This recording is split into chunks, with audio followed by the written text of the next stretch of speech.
Buenos días, compañeros. Mi nombre es Azucena Barroso y les voy a presentar el informe final. Visión teórica del moving y su intervención en México. Fue meramente documental y está ubicada en la línea 6 de salud organizacional. Decido investigar acerca de este tema, ya que en algunas entrevistas de reclutamiento, cuando pregunto a los candidatos acerca de su motivo de salida de sus empleos anteriores, varios de ellos responden que renunciaron porque hubo un conflicto con supervisor o hubo un conflicto con sus compañeros. Y pues es aquí donde comienza mi roncha en saber qué es lo que está pasando en las organizaciones, porque es que las personas deciden renunciar antes de, no sé, buscar una solución, o que la misma organización, antes de dejar ir a sus empleados, pues busquen una solución. En cuanto a la justificación, un tema importante es que en México la violencia es un tema que está muy normalizada, y pues el acoso laboral, que también se denomina moving, pues se ha visto un incremento o pues ha estado incidiendo en sectores tanto informales como formales, y pues ha estado presentando un reto para la gestión de recursos humanos, ya que este es considerado un riesgo psicosocial. Estadísticamente, entre el 15 a 20% de los trabajadores ha vivido acoso laboral. Sin embargo, no todas las personas acuden a denunciar y no hay registro ni datos específicos del tema. Esto es importante, ya que el moving puede tener afectaciones tanto en la vida y salud de las víctimas, tanto como en los entornos laborales. Por lo anterior, es fundamental que la población y los empleadores aprendan a distinguir las características que definen al moving, los factores que influyen en su aparición, su desarrollo en nuestro país. Estrategias como la información, la concientización de los empresarios y trabajadores son necesarias para erradicar este tipo de violencia en los entornos laborales. Además, también debe existir una regulación a través del establecimiento de límites claros y la apropiada implementación de protocolos de prevención e intervención para la atención del riesgo.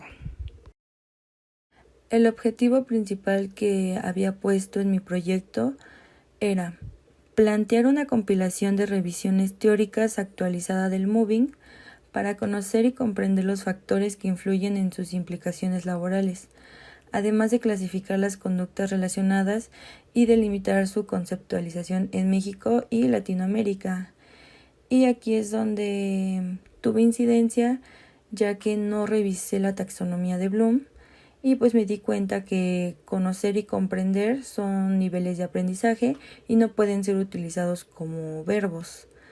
También me di cuenta que en un objetivo no puede haber más de un verbo, y pues que estaba siendo muy descriptiva y no tenía una finalidad mi objetivo.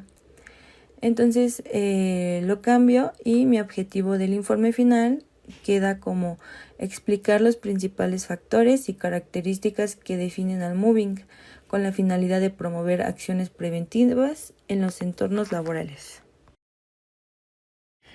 Al intentar definir el término moving, pues me encuentro con una variedad de conceptos como hostigamiento moral, acoso moral, linchamiento emocional en el trabajo, acoso laboral.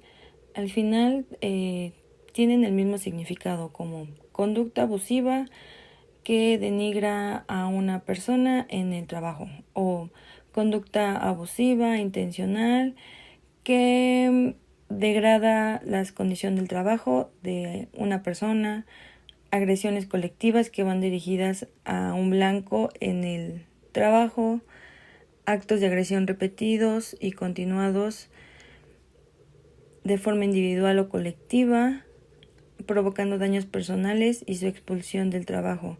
Al final, pues a mi parecer todos son conceptos parecidos, Y pues decidí no solo quedarme con un concepto y realicé una tabla con todos los términos encontrados. El moving, de acuerdo con Lehman, está caracterizado por un encadenamiento de comportamientos hostiles dirigido por una o varias personas, que principalmente es dirigido hacia un individuo arrastrado a una posición de indefensión ante acciones que han sido de manera frecuentes durante un largo periodo y debido a esta frecuencia y duración ocasionan un considerable sufrimiento psíquico, psicosomático y social. En América Latina, el moving apenas comienza a tener eco en algunas investigaciones y pues hay pocos países que han promulgado leyes para la protección de las víctimas. En mi investigación me encontré que México introdujo el acoso laboral bajo la denominación de hostigamiento, regulado por primera vez y haciendo una distinción del acoso sexual. Pero me encontré que su definición es bastante limitada. También realicé una tabla donde vienen pues algunas leyes mexicanas que protegen a las víctimas, como es la Ley Federal del Trabajo, que prohíbe cualquier situación discriminatoria en el ámbito laboral y define el hostigamiento y el acoso sexual como manifestaciones de la violencia. En el Reglamento Federal de Seguridad y Salud en el Trabajo, me encontré que define los riesgos psicosociales como aquellos que, entre otras consecuencias, pueden provocar daños a la salud. Asimismo, define la violencia laboral como actos de hostigamiento, acoso o malos tratos en contra del trabajador que pueden dañar su integridad o su salud. Y por último, encontré en el Código Penal Federal y este señala las sanciones aplicables a las personas que con fines lascivos hostiguen o acosen. Sin embargo, queda establecido en este ordenamiento que solo se procederá en contra de la persona hostigadora a petición de la persona ofendida. Las leyes expuestas aún tienen carencias, faltan disposiciones para responsabilizar al patrón del medio ambiente laboral, así como medidas preventivas y su consideración como riesgo de trabajo. Clasificar el moving era algo que no tenía considerado, pero pues ya realizando la investigación, pues me pareció importante sí delimitar qué sí es moving y cuál es otro tipo de violencia. Entre las clasificaciones encontré que el moving van a ser acciones contra el ejercicio del trabajo de la persona, acciones contra la reputación o la dignidad de la persona, situaciones de inequidad, manipulación de información. Y otro autor menciona que los principales comportamientos que se destacan es atacar la reputación de la víctima, como correr rumores, difamarla, ponerla en ridículo, o la incomunicación, que se refiere a que a la víctima no se le permite expresarse, nadie le habla a él, y continúan críticas en voz alta y miradas de reproche. Otra sería el aislamiento. En este la víctima pues le hacen vacío, le niegan el trabajo o le dan tareas por debajo de sus competencias, tareas humillantes, hacerle repetir el trabajo, descalificarlo, negarle medios para la realización del trabajo, amenazar, sancionar o un despido. Existen varios tipos de moving.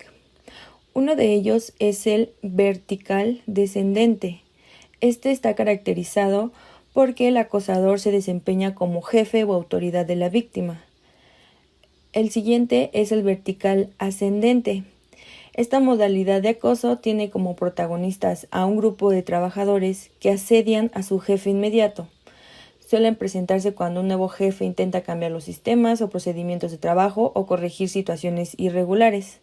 El otro tipo de moving es denominado horizontal. Este se caracteriza por tener como sujetos activos a un grupo de trabajadores y como sujeto pasivo a un trabajador y son de la misma jerarquía.